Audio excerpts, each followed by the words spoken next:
What's going on, guys? It's your boy ATF Cobra. In today's video we're going to be talking about corner peeking, pre-firing, and basically dodging or going to prone and using prone effectively. And in this video I want you guys to learn exactly what I do. This is a full gameplay. We're playing Rush. We do a pretty good job of planting or actually defending. I have two sides to this video. Actually, there's two gameplays I wanted to show you guys. This is the first part, but in this part I'm gonna show you guys how to corner peek and what does corner peek do for you. And see here, I'm taking cover. There's a bunch of enemies on the other side. I definitely shouldn't be engaging them because of the fact there's more than one. I am pretty well hidden, but my head is still poking out, and there's the sniper glare, which I try to dodge as much as possible, and here I try to take off. But corner peeking, all it is you're around a corner, you're around an area, and you want to have your body hidden, most of your body hidden, but you're slowly aiming down sight and trying to move around that corner to take a little peek. You don't want your enemy seeing your whole body or even your arm.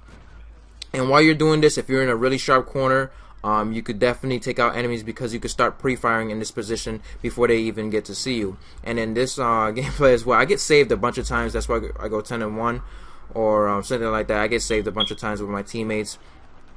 But yeah, here I was playing the assault. I rarely play the assault, but I started finding it a lot more useful than playing the engineer. I know the engineer is perfect because there's a lot of maps that have vehicles, and you want to make sure that you're destroying those vehicles if others aren't, because your team can get overrun pretty quickly and pretty easily, because vehicles, they provide an extra amount of armor and weaponry to infantry, making them a lot stronger. If you have a decent player with a couple choppers, he's going to take down the rest of your team. But anyways, the assault can be good for rush mode gameplays as well, because you get to pick up your teammates and help them join you in the fight as well. And here I always burst fire, in medium to long range engagements, especially here. The only times I'm not burst firing is when I'm thinking I'm gonna lose the gunfight, or when I'm really close. That's when I decide to go fully auto. And here, as you guys can see, the burst fire really helps out. When you're able to land 4 to 5 successful shots in burst fire, not only are they going to be accurate shots, they're going to put down your enemy really fast and really quickly, as I discussed in my previous video. And I take a lot of cover. That's what I also want you guys to do as well. Take a lot of cover, because if I wasn't hidden and if I was in the middle just walking around, I probably would have been killed by these two guys that decided to rush up here as well. But anyways, as you guys could hear, I'm being suppressed by some sniper. And another thing is, when you're corner peeking, you can be suppressed very heavily, especially if you got a guy with a light machine gun. So that's why you don't want to stay in one area for too long, especially if you're corner peeking. Here's what I mean by corner peeking. I'm showing a little bit of myself and I'm peeking around a corner, then I duck and dodge and get out of there, because it's a really heavy fight and I don't want to stay in there, and I don't want to die from that sniper who's still back there. But anyways, I did provide my teammates with some medipacks as well. So I always try to put medipacks in just random spots that people will most likely run into, because they'll get you never know when somebody's gonna duck back and try to get some cover. And here, this is what I mean by corner peeking. Look at this. He probably won't even see me. He doesn't even know how he died. So until he looks at the kill cam, that's when he'll finally see me. But that's how you want to engage every battle. Every time you hit a corner or hit a spot that there's a heavy traffic area, you want to make sure you're corner peeking. Like here, I'm corner peeking. I'm not showing too much of myself, and I'm trying to actually aim down sights and look far enough to see if the enemies are spawning on that right side. And here, I'm also staying with my teammates. I'm making sure that a lot of people are spawning with me, see? And I'm spotting. That's what you guys need to do as well for infantry. You need to spot players, you need to spot vehicles, you need to spot a lot of things, because it helps out your team, and it can also keep you from getting killed, because not only is it going to target that vehicle or that enemy for about 15 to 20 seconds on the map, but it'll keep them, kind of pinned, because if they are spotted, your teammates are definitely going to see them on the radar. They're going to put some shots on him, and you might be able to clean up or clean up the kill or so.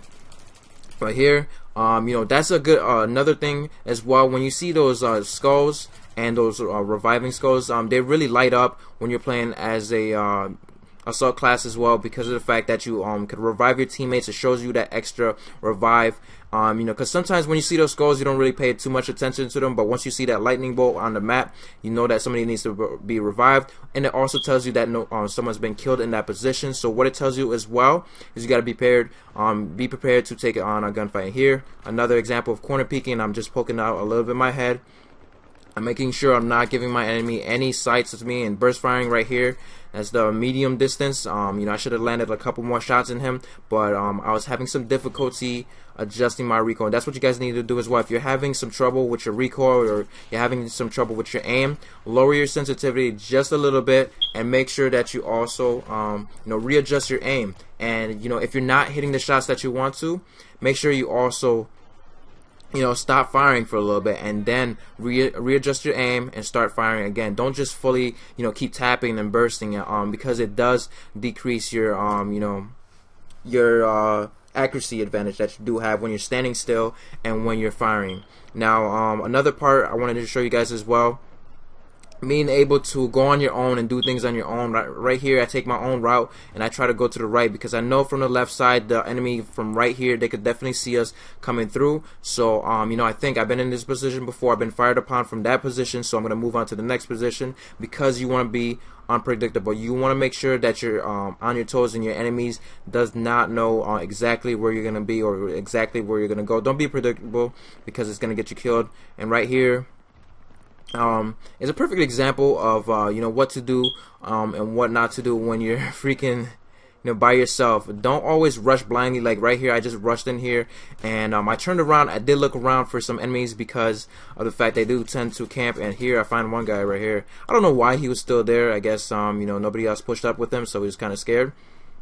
But yeah, you definitely don't want to run into little corner areas where there's a lot of high traffic areas right here. You don't want to rush around and get killed. In here, one tip you guys didn't know as well, that medic bag, it can serve as a little protection, because it takes damage. It can keep you from getting killed, but sometimes it doesn't. I got headshotted right there. That's why I died so fast. But it could keep you from actually getting killed sometimes, because if you put it in the right spot, or if you put it on top of a box, your enemies will be shooting it, and they'll need to destroy that medipack before they actually could give you some damage. And even if they are causing damage to you, that medipack will be right there to give you a little bit more health and help you win that gunfight.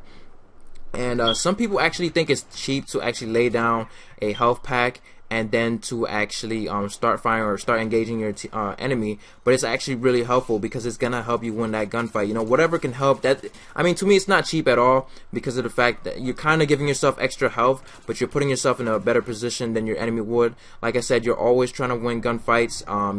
It's not cheap at all. You're not hurting anybody. Really. Except for the enemy team, they're dying. But it's a strategy that I like to implement sometimes. Like before I'll go into a position or a place where I know I'm gonna go into a gunfight, I always try to throw down a medipack and make sure that I'm always ready for that gunfight. And I'm always peeking around corners and making sure that there's nobody there. And especially when I go into a building by myself, I make sure I do a kind of a full 360 or half 180. I turn around, because you never know where somebody might just be camping in a little corner or waiting for you, and that really helps out as well. But here the game is winding down a little bit. There's not much else we could do. They got about 19 to 20 tickets left, and here I find another open spot. I'll try to figure out and realize those spots where there's a lot of gunfights. Like right here in this little hallway, there's a lot of people that come through, a lot of traffic.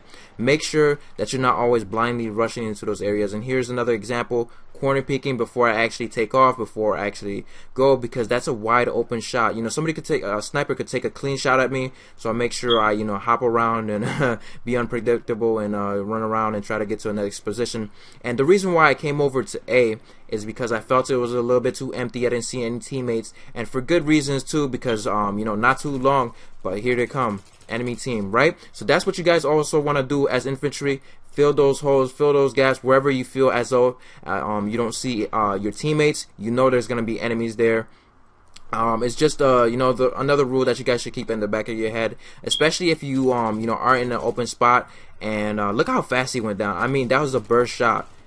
That is crazy. But anyways, You know, always make sure that you fill holes, watch your back, and watch your teammates back as well, because I get I get killed a lot of times behind my you know, in my back, because nobody's covering my rear. I'd really appreciate it if you guys would. But definitely, if you guys enjoyed this video, give it a like and even subscribe to my channel. I got more daily tips you know, about Battlefield 3. I'm gonna help you guys out, get to better players. And if you guys really wanna you know, test your skills, join me in the game. You know, if you're on an ME team, good luck. Peace.